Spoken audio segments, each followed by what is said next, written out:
मैं समाजवादी पार्टी से जुड़े हुए मित्रों से कहना चाहता हूं, भारत की विरासत पर आप गौरव की अनुभूति नहीं करते?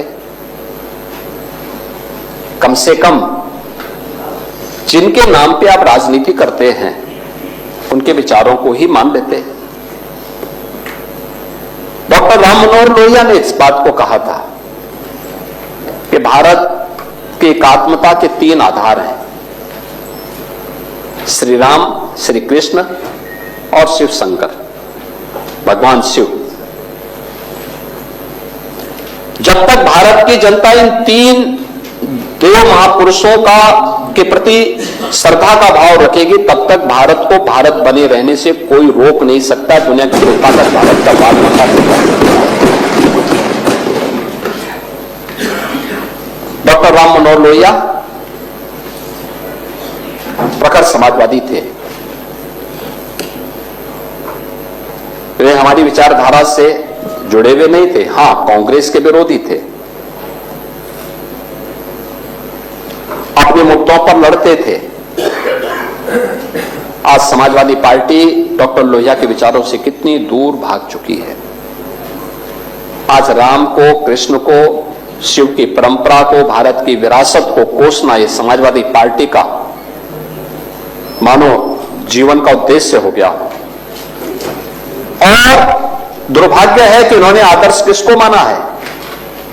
यानी औरंगजेब को।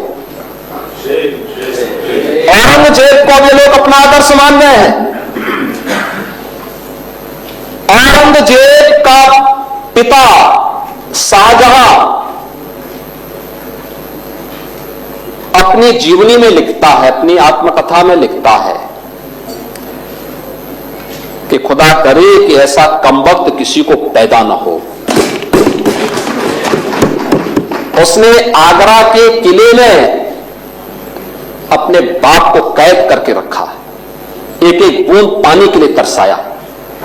और अगर इनको औरंगजेब पर गौरव की अनुभूति होती है तो ये लोग कम से कम पटना की खुदा बख्त लाइब्रेरी में जाकर के एक बार शाहजहां की ही जीवनी को पढ़ लें, देख लें, उसकी पीड़ा को देखें।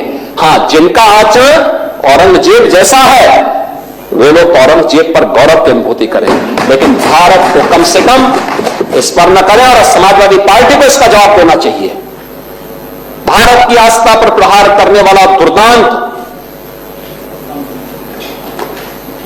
धर्मांत, क्रूर शासक, उसको समाजवादी पार्टी आदर्श मानती है।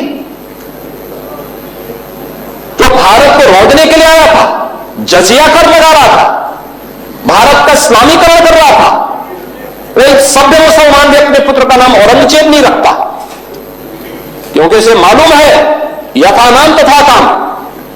अगर ऐसा नाम रखेंगे तो फिर एक एक बूंद पानी के लिए तरसना पड़ेगा। और शाहजहां ने भी अपनी जीवनी में लिखा है, उन्होंने कहा है कि औरंगजेब को कोसते हुए उसने लिखा कि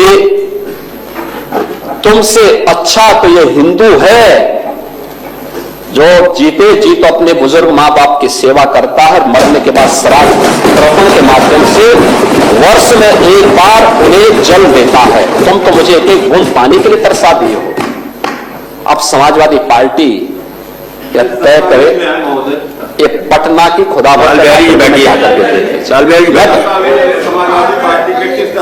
ये समाजवादी पार्टी का नेता, आपका विधायक घोषणा करो ना, उस कमबख्त को निकालो पार्टी से और उसको एक बार यूपी भेज दीजिए, बाकी उपचार हम अपने आप करवा लेंगे। जो व्यक्ति छत्रपति शिवाजी महाराज की परंपरा पर गौरव की अनुभूति करने की बजाय लज्जा महसूस कर रहा हो और औरंगजेब को अपना नायक मान रहा हो, क्या उसको भारत के अंदर रहने का अधिकार होना चाहिए क्या? और समाजवादी पार्टी को इसका जवाब देना चाहिए। एक तरफ आप कुंभ को कोसते रहे और दूसरी तरफ औरंगजेब जैसे दुष्ट और क्रूर धर्मांध मंदिरों को तोड़ने वाले व्यक्ति को, भारत की आस्था को निर्मूल निर्मलता के साथ रौंदने का कार्य करने वाले व्यक्ति को महिमामंडन करते हो? आखिर कौन सी नस ऐसी आपकी दबी हुई है कि आप लोग अपने उस व्यक्ति पर, उस विधायक पर नियंत्रण नहीं कर पा रहे हैं? और इसीलिए मैं कहना चाहता हूं कि व्यक्ति के विचार अलग हो सकते हैं, मानव खंडन क्यों नहीं समाजवादी पार्टी है? समाजवादी पार्टी खंडन करे इसका। लाल बिहारी सुनिए, समाजवादी पार्टी को लाल बिहारी समाजवादी पार्टी को इसका खंडन करना चाहिए। समाजवादी पार्टी को इसका खंडन करना चाहिए और समाजवादी पार्टी को इसको बाहर निकाल देना चाहिए, निकाल देना चाहिए बाहर, या यहां बुलाइए सम्मेलन में। उत्तर प्रदेश तो ऐसे लोगों का उपचार करने में बहुत देरी नहीं करता है। आप